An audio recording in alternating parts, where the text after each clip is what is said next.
What up, Austin? Dude, what is going on, my guy? Bro, this is unreal. How are you? Bro, I'm chilling, man. I've just been, Turn this volume up. Hold up. yeah, word. Hold up, me too. There we are. You can hear me better? Yeah, I can hear you, bro. What are you saying right now? Dude, where am I staying right now? Yeah, what are you up I'm in, to?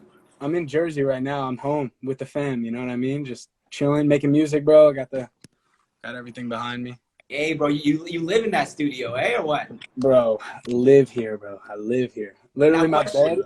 I got a bunch of shit on my bed, but literally sleep there, wake up, get out of bed, go right to there. So go back to that camera real quick. When you put it over there, and I saw those shoes. Is that the shoes and the plaque? Is that the signature setup right there? Yeah, hold up. I got you. Hold up.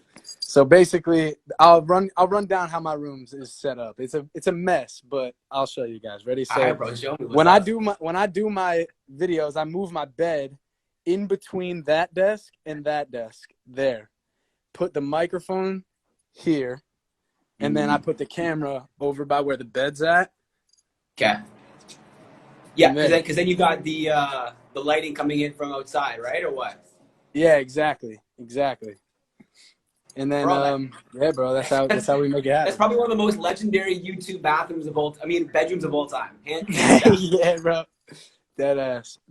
It's kind of nuts. Like, it's just, So, it's just so, crazy bro, that this is where it all started. And like, although I'm still in it, it's more so the energy of this room is so like my room is super like DIY. Like I got random on the walls and like just like stuff everywhere. You know what I'm saying? Like it's all very like personal. You know?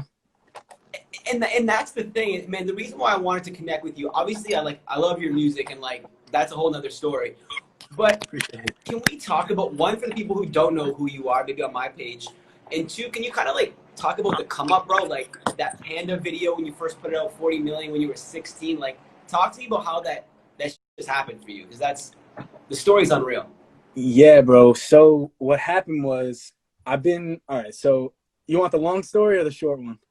I want the IG live story, bro. I'm here for the story, bro. Give All me the right, I story. got you. All right. So I've been writing poetry since I was in seventh grade. That's where it all started. And then eighth grade came around, and my brother was making music with his friends, just like as like just something to do. Like it was just like a hobby of theirs. They never really like took it serious, but like it was just something for them to do. So I always thought the idea of that was so dope. Like they were able to make songs and like put them together. So I asked them, I was in eighth grade. So, and my brother's 6 years older than me. So there's like an age gap. And I was like, yo, like, when are you guys going to let me hop on a song? And they're like, oh, you got to like prove yourself to like rap with us. You know what I mean? Like, I'm the annoying little brother. And so he left to go visit his friend in college up in Rhode Island. But he left the microphone and the laptop that all of them make music on in his bedroom. So when he dipped, I snatched it from his room and brought it to mine. And I tried that weekend time, I tried to record as much as I could so that I could play him something when he got back and then get initiated into their rap group. I feel like it was natural, like you just did it the first time. I've never seen this mic before. Yeah. Like, so when I played it for him, he was kind of shocked. And then low key from that point forward, that phase of their life, kind of like they didn't really do music more anymore. So I had all that equipment right at my fingertips whenever I wanted it. So I just continued to So were you do. 13 at that point, or like 14 because you were grade 8?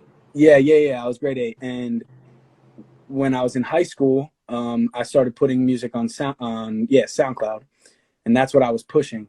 And then my junior year, I made that Panda remix, and I wrote it over the course of 3 lunch periods at school. So like Monday lunch period was the first verse, Tuesday was the second, Wednesday was the third.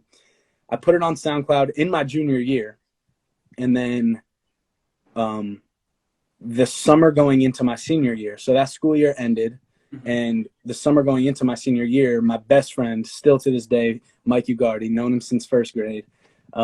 He was like, dude, like you got to put that on YouTube because like that's the platform you're not on yet. And like getting stuff on Apple Music and Spotify at that time was a lot more of a process than just making it like I don't even like I'm twitching out. Oh, TuneCore. It's like different than making a TuneCore and just being able to upload it. So I put it on YouTube, and it sat there for 6 months and didn't do anything. And I kind of just let it rock. I just left it. And November of my senior year of high school is when it just started catching fire. And like I woke up one morning and it was at 9,000 views, and the next morning it was at 20,000. Next day 100,000. So was there anything like that like started that? Was there like a news outlet, or did it get featured or leaked on or something? Or bro, that's organic? The thing. Still to this day, I have no idea. Like I couldn't find where it was posted. Like it had to have been posted somewhere, you know? Twitter or something, right? Yeah. So the thing that I'm most grateful for was, shout out whoever put that video in a position to do the numbers that it did. But I think what happened was, instead of ripping the video from YouTube and posting it as a video to Facebook, like separately, they embedded the YouTube video in the post. So when people were viewing it, it was going to my YouTube channel. Your page. Yes. So that was like that was such a small detail that made the biggest difference, because people were directly able to go to my channel. But I had no other videos. So that was the only video I had up. And my brother, who was like pretty big with like following YouTubers and like trying to figure out like how they do their thing, he was like, you got to post more consistently now. Like it's different than just a song a month on SoundCloud. Like you got to do the song, you got to do a video in your room again, and you got to have it all done and posted, and try to do one every 2 weeks.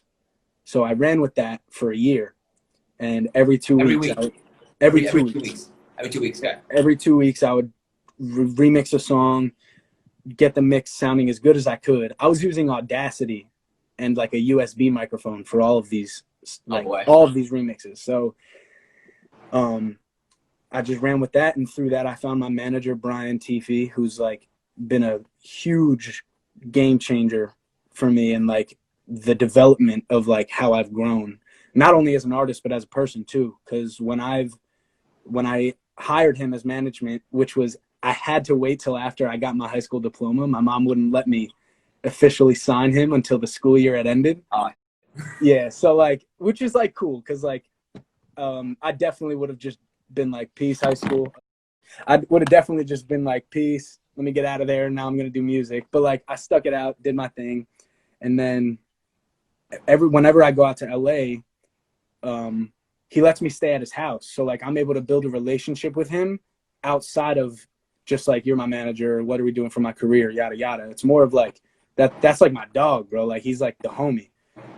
And like so that has been, say it again. So Austin, when you're like 17 and you're getting millions of views, what are your friends, your brother, like people in your life, what are you thinking of this time, man? Like just because social media, the career trajectory isn't linear, it's exponential if it pops off, and yours like popped off to a whole new extent. Do you kind of like put me in your headspace when you were going through that? What was going on? It was very it was challenging at first, honestly, because I was going from making music, a song a month was like my goal, like being in high school, and like I played football too, which was like different. I stopped after sophomore year, but like going from a song a month as the goal to every 2 weeks. But now that song that drops every 2 weeks is being viewed by way more people than before, and not just people from my town. It kind of put pressure on me, but also in a good way, because it just inspired me to keep progressing and learning more. And from the time frame of that video taking off the way it did till now, like I have achieved all of the technical things that I've always wanted to have learned back then, like mixing my vocals on like an actual DAW, not just Audacity. Like I learned Logic. I have like a setup with like an actual XLR mic and not just a USB mic that you plug into your computer real quick.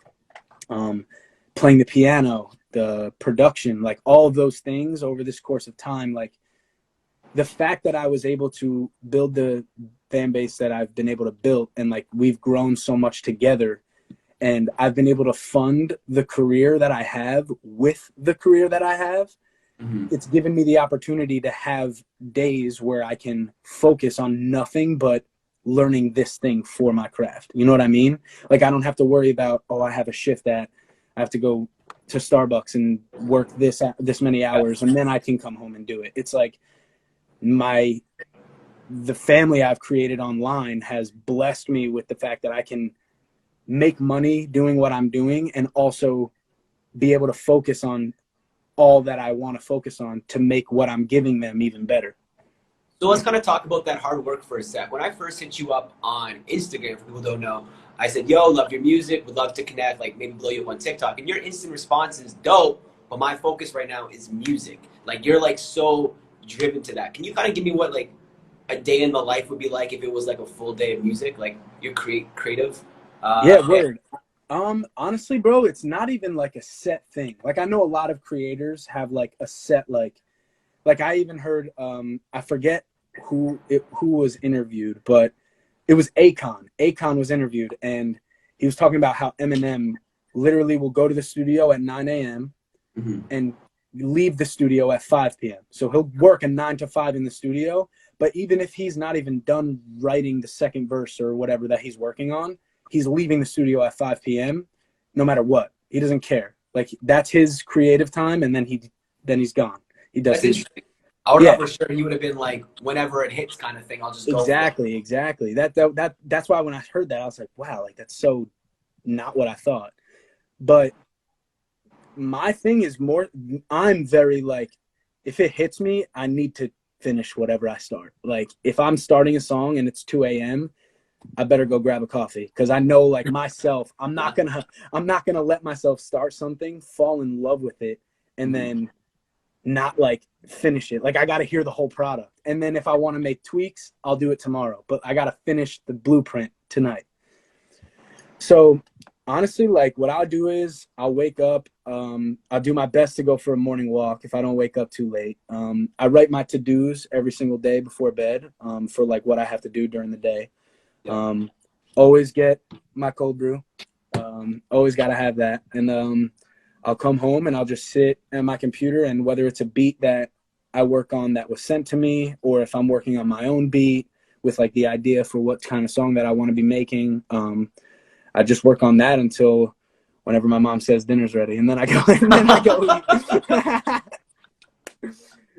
Hey, that's clutch with living at home, bro. That's a big, yeah, dude. That's another thing that's been such a blessing, is like when I'm in LA, like my manager's letting me stay at his house for the time that I'm there, because the transition of potentially moving to LA is definitely something that I've been thinking about. But like, with the opportunity of being able to stay with my manager for extended periods of time has given me the opportunity to save when I can. And when I'm home, like, I can save and like also just be with my family. Like, if I wanted to move out, it would be cool to, and like have my own space, you know, but like, I'm still only 21, you know what I mean? And like, yeah, you're young, bro.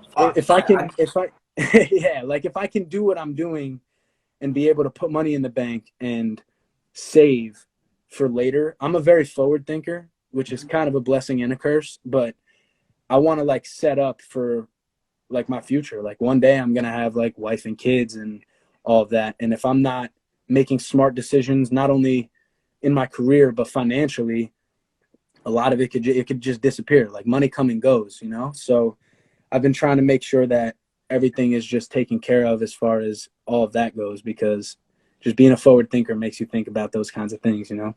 So let's talk about forward thinking. Like, your career started from, I think, being the best young mixer of like freestyle songs, right? Like, and I think what's so good about your songs is every like 15, 20 seconds you get in a different pocket, a different flow, you sing, R&B, rap, like that transition. I want to ask you where you learned that after, but what's the next step for AK other than making the Mr. Beast anthem? What's the next move, bro? Bro, that's the thing. Yo, real quick on that, the craziest thing is in 2017, it was 2017? No, 2018. In January, he hit me up and he was like, yo, like, big fan of your music, you're super dope, like, keep it up. I never saw the DM. And then like 3 months later, he goes, yo, your music is still fire. And then I still didn't see it. And then he double DM'd you and you double. Dude, 2 months after that, I still have the DMs. 2 months after that, he DMs me again and goes, it's still fire. Such a Mr. Beast way to like go about it, you know what I mean? And Yeah. I DM'd him back and I was like, dude, like that's love. I appreciate it. Like that's crazy, like wild coming from you. And he was popping, but he wasn't near where he is now. Like that like runs YouTube, you know what I mean? And so like I feel like it's definitely a possibility because he does like my music. He's reached out to me before, so he knows I exist. He follows me back. So like I definitely want to make that happen. Can I give you a TikTok idea? Hit me, bro. If you still have those DMs, you should run that with your audio in the back or something for like a 10 or 15-second TikTok with the Mr. Beast DM. That should pop off. Yo, that's interesting, bro. I should definitely do some shit like that. See, that's the thing, bro. And like, even with TikTok, that's something I want to dive into. It's just been like, I'm good creatively when it comes to songwriting. You know what I mean? And like, I feel like connection with people is something that like growing up, I never really like had fully, which is why music is like my vessel for making people feel good and connecting with them the way I wish I could have earlier on. And like on the writing side of things, like I know I'm good, like I can do that and like I'm capable of it. But like when it comes to coming up with ideas for like TikTok and like different ways of posts and stuff, like that's just not my thing. I've never been a social media guy, you know? So trying to make that transition is definitely something that I'm still learning. It's funny how you say you don't market yourself on social media, yet you have millions of views on YouTube and like that's crazy. This is kind of where I want to transition into too. Like I love your like flows and stuff, but your lyrics and the way I think you're able to tap into your emotions and I guess your pain.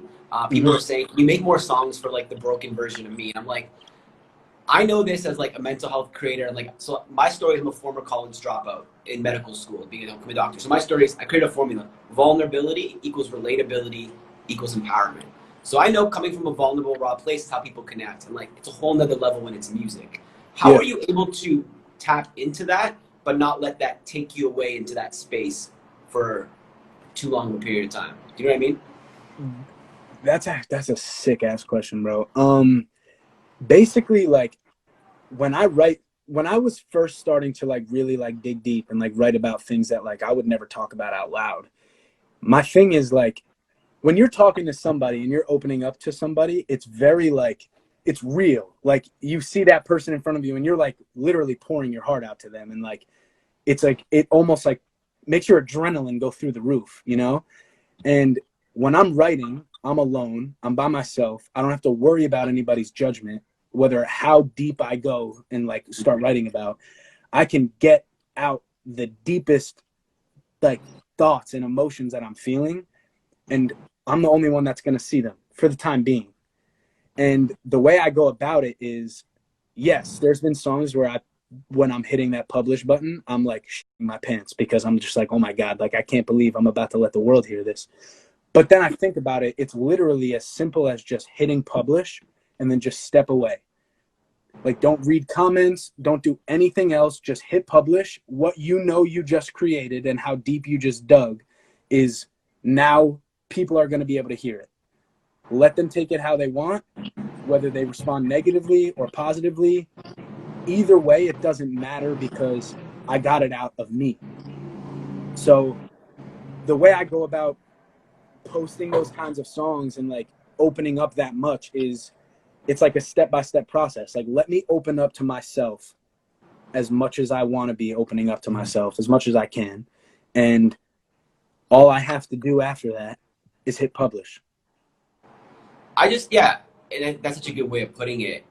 And it's just so obvious when you're singing to like a person. People like I've heard people say this when I've chatted about like, oh, I'm going live. He's like, oh, I feel like his music speaks to me, or it seems like he's talking to me.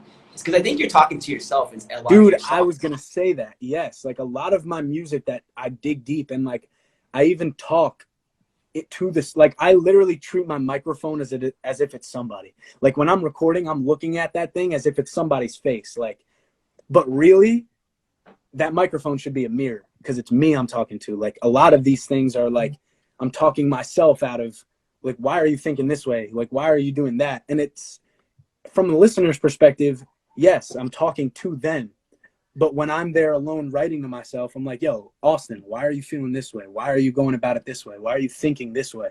And it's like growing into what I've created sonically and like understanding more of like myself and what it means to be a creator in music. It's like I feel like everybody is talking to themselves because it's coming from your own mind, your own heart. Like at the end of the day, you really are talking to yourself. But I think when 30, 40, 50 hours a week, you are that creative outlet to yourself, you're becoming much more self-aware of who you are. And a lot of people don't have that. And I think you're probably more in tune with yourself from this whole musical trajectory experience. So 100%. It's amazing, bro. 2 questions for you I've had from people like that when I posted it, they wanted to know. One, when you were 16, what's the biggest piece of advice you'd give to yourself if you could go back and do it again or relive it? And then the second question is coolest story other than the Mr. B story from this. I would say if I could give myself advice when I was 16,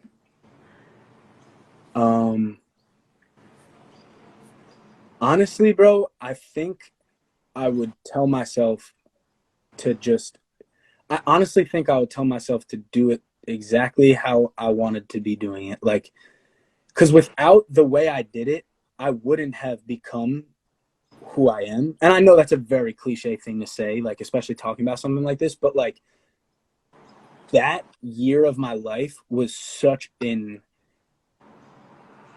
yes, it was an emotional roller coaster because there was so much going on. And like, I was trying to get out of high school so I could start this. But like, also, if I hadn't done what I did then, it would not have become what it became or me become who I am. You know what I mean? So I think I would tell myself to do the same thing I did and just believe in it the way I believed in it, you know? Do you have anybody on your team or like in your support system that was like keep doing you, keep going, like that helped you with that, or was it all you? My brother. My brother has always had my back like through everything, and he's always been the one that recognized like me and my brother have had like a crazy relationship, and like in the sense of just like an emotional roller coaster amongst us two. Like we're very different in certain ways, but like at the core we're very similar. And like he always has recognized that I was a little bit different than he was and different than a lot of people that I guess he's always come across, and he always made sure to encourage me to not lose that.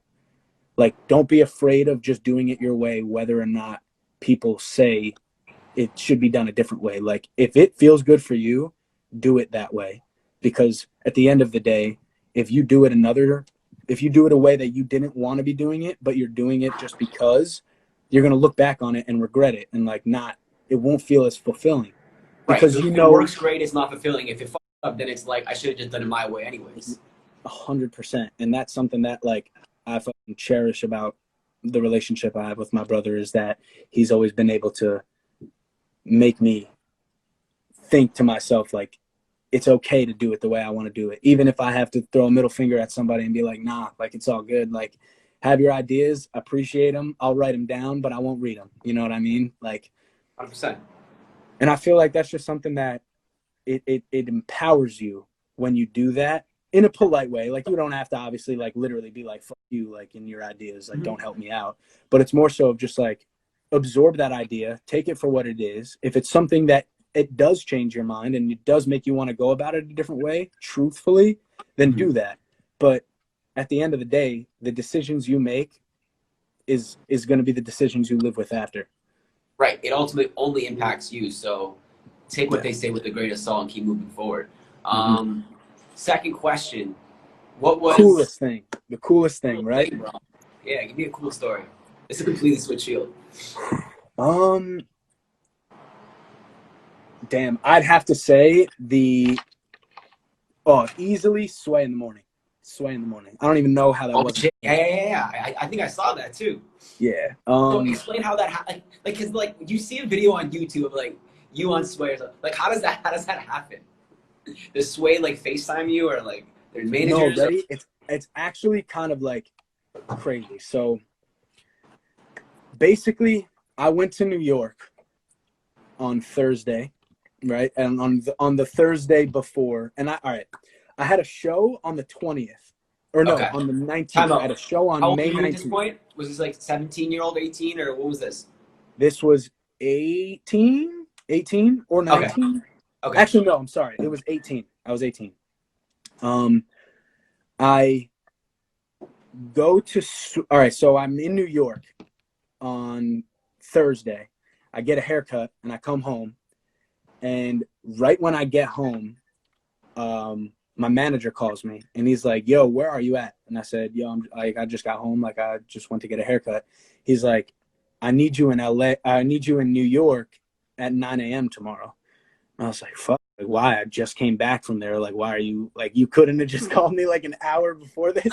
And he's like, no, Sirius XM just reached out and they want you on Sway tomorrow morning. And I was like, and it was 6 p.m. So like, I was like, damn, like, what the fuck? Like, I'm tripping. Like, no way. I didn't believe him. And he's like, no, like, this is like real. Like, don't take this lightly. Like, you're going to be on Sway tomorrow. So by the time 8 o'clock came around, we You didn't even have like a week or 2 weeks to think about this and prepare. This just like happened. Yeah, no. This was the day before that video that's on YouTube. I found out that I was going to be on Sway. So I packed an overnight bag, and me, my best friend Mike, who told me to do the video on YouTube, and my brother, us three took a train to New York, and we got a hotel. I was too young to get the hotel myself, so my brother had to book it all. So we get there, we have our night in. They went to go get Halal Guys. I don't know if you're familiar, but there's like a food truck called Halal Guys. They're so good, so good. Where are you staying in? I'm in Sydney, Australia. It's 8 a.m. here, bro. What? Yeah. Hold up one sec. I'm on my balcony in Sydney right now. Wow, So if you ever, bro. have Dude, you I been to had Australia? no idea you were in Australia, bro. Yeah, bro. That's why you said Halal Guys. I'm like, that sounds good. Yeah, though. you're just like, oh Such a yeah, good cool. Yeah, see you there. Like, but yeah, the next morning we go to Sway, and I'm not nervous, which is weird. Like, I wasn't nervous. I was just more so trying to make sure I was absorbing it all, because this was a big thing. And like, I brought an email that I sent to Sway when I was 16. I printed it out and brought it to him. And it was just me saying like, yo, like, I'm AK, I'm from South Brunswick, New Jersey. Like, if you could give me a shot, like, I would be forever grateful. I will not let you down. And like, I attached like a couple songs that I had at the time. But I brought it with me so I could give it to him after. And I show up and we're sitting in the lobby of the radio station, and I wanted to meet Sway, even if it was briefly, before we went on. You know what I mean? Just so like I could feel him out. And like, I was just nervous because this was the first big, like, this is like the first like icon that I'm ever meeting. Huge. He's huge. Yeah. So like, I wasn't sure what his personality was like. I wasn't sure if he was going to be like, you know what seat you're in right now? Like, you better do what you got to do type Just shit. the 5 fingers of death, bro. Yes, like, this like, who sat in that chair. Like, you're like Hobson, Childish Gambino, fucking, like, all of these massive artists who I look up to and shit. And it was so different. Like, it was such a welcoming, like, it wasn't, you better be doing, like, you better like show up. It was more of like, are you ready? Like, this is dope. Like, let's fucking have a good time. Like, it was very like inviting. And I saw him before we went live, and he didn't even realize that. He thought it was me, my brother, and Mike, like, together. And because I was taking a piss.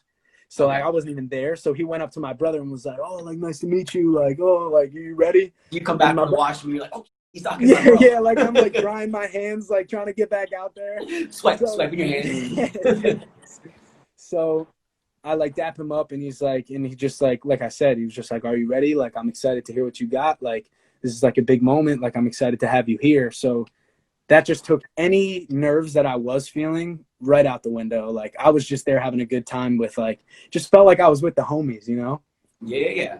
And that was just like a crazy moment. And then after I gave him that email and he was just like, damn, like no one's ever done that. Like no one's ever like shown me that type of thing before. Yeah. And I was just like, bro, I just wanted to bring you that just to like make sure you knew how much this moment meant to me. Like this is a moment that I've been waiting for so long.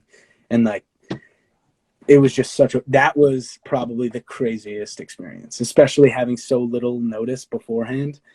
Yeah, my first show I ever had was the day after, and it was my own headlining show in New Jersey. So like that was just a power weekend. Like it was just a crazy time.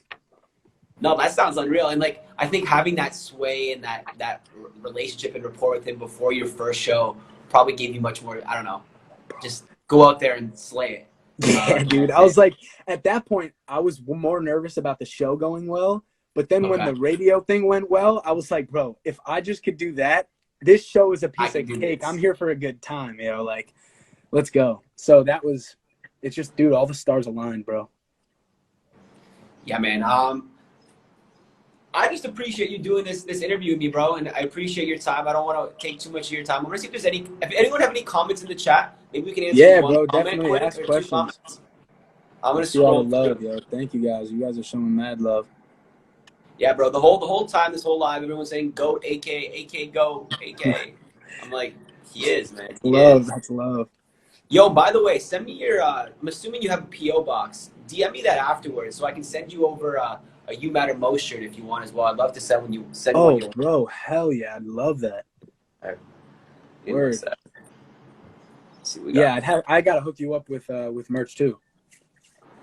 That'd be dope. And I want to see this Mr. Beast thing come into fruition, bro. The return, bro.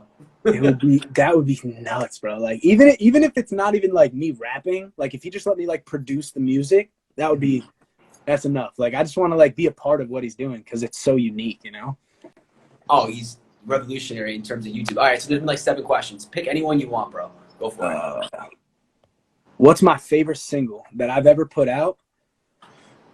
I think right now it is,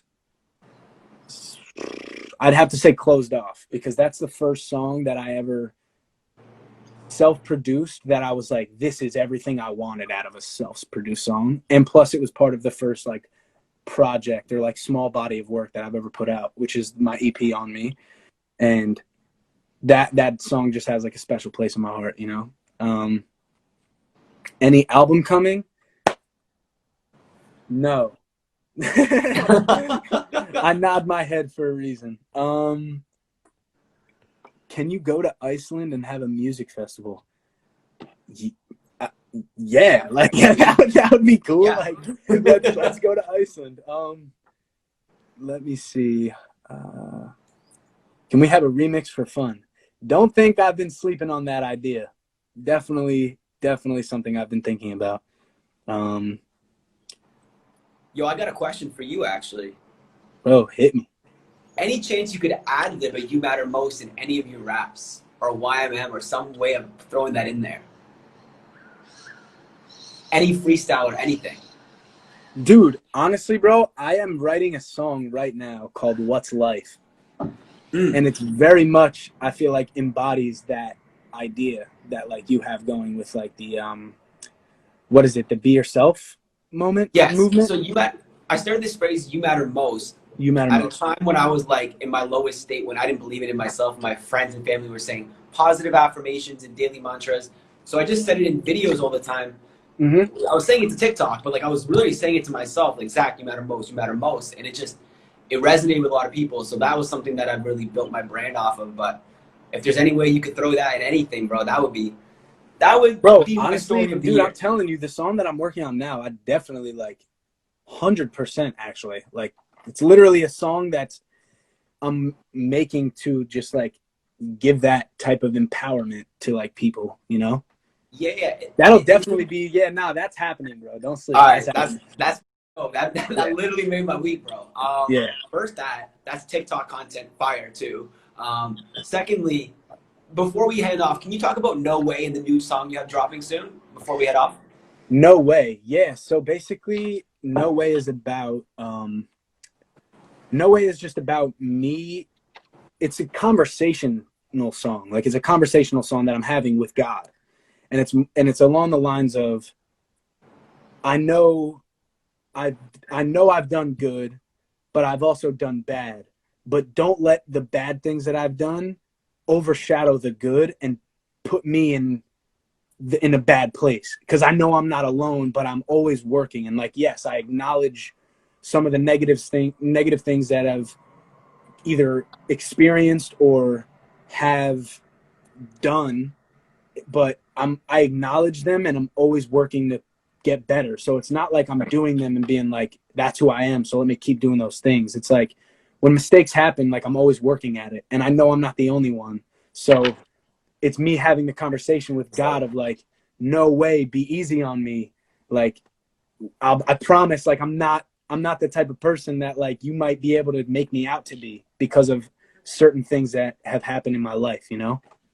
I think that's super relatable, and like we've all done bad things and been part of bad things, Robert, but we're not bad people. And I think, man, like the way you tap into you and you ask yourself these questions and speak, and like that's where it's at, bro. So Austin, I'm gonna let you go, my dude. For sure, bro. Everyone I in this appreciate chat, like, you having me, if you bro. don't follow AK, go follow him right now. Like, he's been very humble and chill right now, but he's a huge music legend. And man, honestly, bro, you inspire me a lot, and I know you inspire millions. So, dude, thank you.